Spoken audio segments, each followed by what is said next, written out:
வணக்கம் ஃப்ரெண்ட்ஸ், வாங்க நம்ம திரு கிச்சனுக்கு போகலாம்.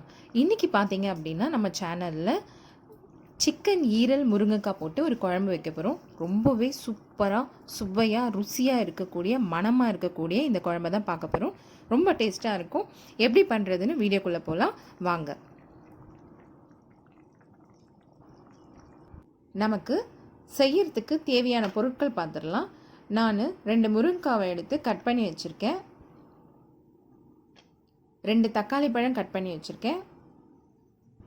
இஞ்சி பூண்டு பேஸ்ட்டு,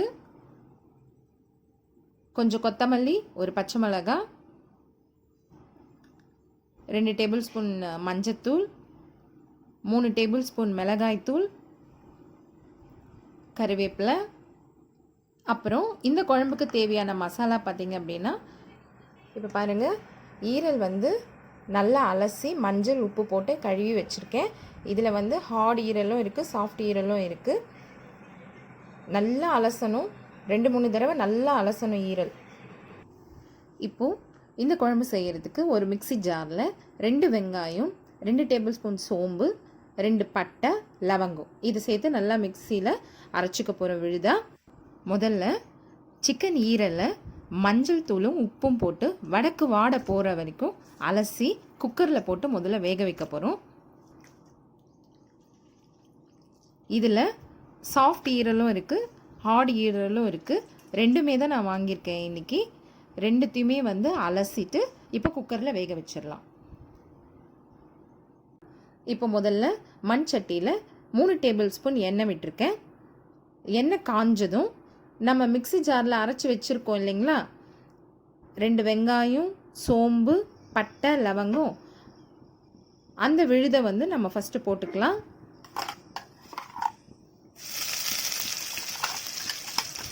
நல்ல வாசமாக இருக்கும் இந்த விழுது சேர்த்த உடனே எண்ணெயில். இந்த விழுது சேர்த்து அடி பிடிக்காமல் கொஞ்சம் வதக்கிட்டு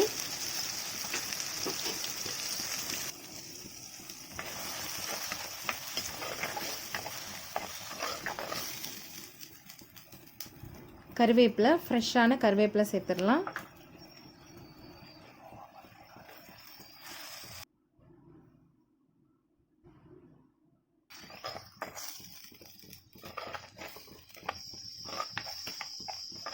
நல்லா வதக்கணும், சுருளை வதங்கணும்.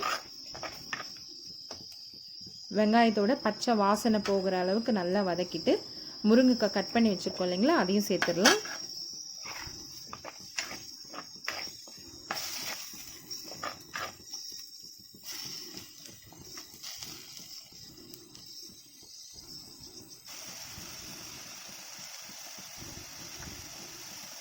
இப்போ இதில் 4 டேபிள் ஸ்பூன் இஞ்சி பூண்டு பேஸ்ட்டு சேர்த்துறேன்.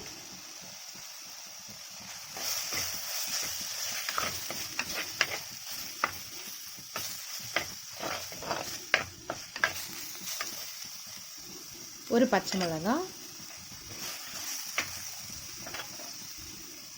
2 பழம் தக்காளி நறுக்கி வச்சுருக்கோம் இல்லைங்களா, அதையும் சேர்த்துடலாம். சேர்த்துட்டு நல்லா தக்காளி வதங்குற அளவுக்கு, புரில வதங்குற அளவுக்கு நல்லா வதக்கிக்கலாம்.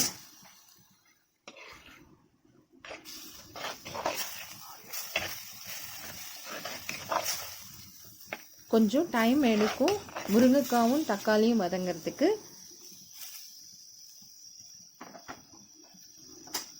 இப்போ இதோட மஞ்சத்தூள் 1 டேபிள் ஸ்பூன் சேர்த்துட்டு,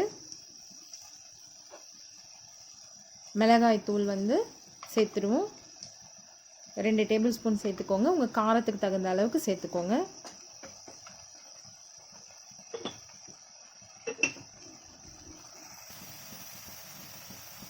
உப்பு சேர்த்துக்கலாம்.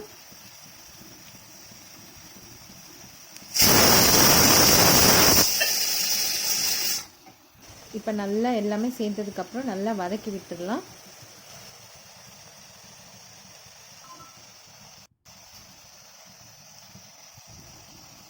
பாருங்க, நல்லா சுருளை வந்துருச்சு. ஒரு பக்கம் குக்கரில் நம்ம போட்ட ஈரலும் நல்லா வெந்துருச்சுங்க. உடம்புக்கு ரொம்ப நல்லது இந்த ஈரல். இப்போ இந்த ஈரலை மட்டும் எடுத்து நம்ம முதல்ல சேர்த்துருவோம். தண்ணி இல்லாமல் முதல்ல தண்ணியெல்லாம் இருவிட்டு முதல்ல ஈரல் சேர்த்துடலாம். அதுக்கப்புறம் கொஞ்சம் கொஞ்சமாக அந்த வேக வச்ச தண்ணியை சேர்த்து கிண்டணும். பாருங்கள், இப்போ கொஞ்சம் கொஞ்சமாக அந்த வேக வச்ச தண்ணியை நான் சேர்த்து கலரிட போகிறேன். இப்போ பாருங்கள், குக்கரில் இருக்கிற தண்ணியை கொஞ்சம் கொஞ்சமாக சேர்த்து நம்ம நல்லா கலரி விடணும். இப்போ நல்ல குழம்பு வந்து தண்ணியெல்லாம் சுண்டி வற்றி நமக்கு கிரேவி பதத்துக்கு வரும். ஈரல் முருங்கைக்காய் போட்ட குழம்பு தயாராகிடுச்சு. உங்களுக்கு என்னோடய வீடியோ பிடிச்சிருந்ததுன்னா லைக் பண்ணுங்கள், ஃப்ரெண்ட்ஸ்க்கெல்லாம் ஷேர் பண்ணுங்கள், சப்ஸ்கிரைப் பண்ணுங்கள், மறக்காமல் பெல் பட்டனை கிளிக் பண்ணிக்கோங்க, கமெண்ட் பண்ணுங்கள். பாருங்கள், ஒரு அருமையான ருசியான மணமான ஈரல் முருங்கைக்காய் குழம்பு தயாராகிடுச்சு. நீங்கள் வீட்டில் செஞ்சு பாருங்கள். இப்போ சர்வ் பண்ணிடலாம். இன்னொரு நல்ல வீடியோவில் சீக்கிரமாக உங்களை பார்க்குறேன்.